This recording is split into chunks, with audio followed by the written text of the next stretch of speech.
Welcome to another edition of ITW, the show that's going to help you enhance instruction through innovation.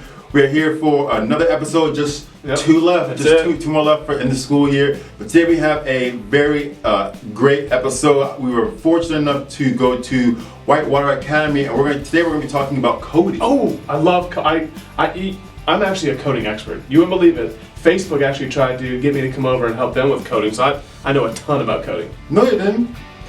Well, Google did. They actually called me. No, they didn't. Well, I took a class in college on coding. And you failed. Why don't you just sit back and let's learn something from the first graders, Google, the first graders at Whitewater Academy, and see how Miss Roberts is implementing coding into her classroom. I read an article on CNN and it was entitled, "Where Poor Kids Stay Poor." Within that article, it talked about the 5 toughest counties for kids to escape poverty. Mecklenburg County was number 2 on that list. As a result, I see introducing coding to my kids as a way to give them a step up. It's a way to give them another thing to do as far as a career path. It can be their second job. It can be something they have on the side. I should be striving to help them to be successful in life. So, introducing coding, no matter what age, to a child, especially in Mecklenburg County, gives them another option from escaping those statistics that say that it's hard for our kids to escape poverty. It is a field that is in demand right now. Within our society, technology is everywhere. And if a child knows how to code at a young age, it gives them exposure to the computer science field. So eventually, hopefully, that's a field they will venture into. My students are in first grade and they're learning how to count, they're learning how to add, they're learning how to subtract, and coding does all those things. They have to count, they have to add, they also have to learn their directions, left, right, and those are things that we are learning within our first grade classroom. And so coding is a fun way for them to learn those skills. Introducing coding within my classroom has had a great impact on my students. They are more focused during my math lessons because they know if they can get their work done, then they have an opportunity to go and explore coding within their iPad or on the computer. It also has motivated my students to learn how to count better, to learn their directions as far as left and right.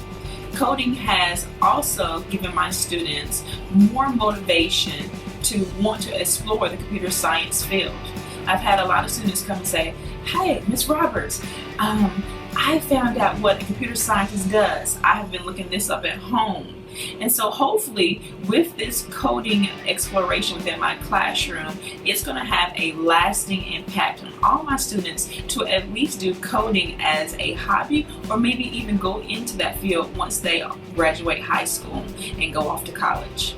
I have also found that coding is universal. I can use it with all of my students.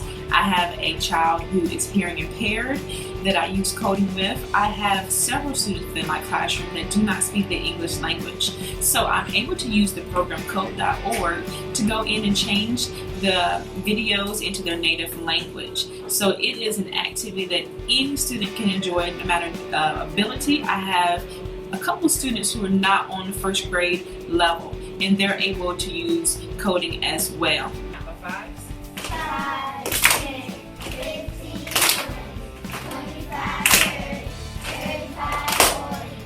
45, 50, 55, 60, 60. Okay, we get it. You learned to count from some first graders. Did you even go to first grade? Did you know how to read?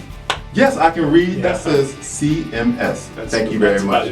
But we want to thank everybody at Whitewater Academy. Ms. Roberts, we appreciate you inviting us to your classroom to see how you guys are learning to code. You are kind of taking charge of incorporating coding into the classroom, kind of following the ITW model of enhancing instruction through innovation. We thank you and we encourage you to continue to do what you're doing. And we appreciate everybody at Whitewater for everything that you're doing for your students. Yep. Guys, that's going to wrap up another edition of ITW. Remember, you can hit us up by email. Our email address is cln@cms.k12.nc.us, or follow us on Twitter. Our handle is @CMS2TheCore.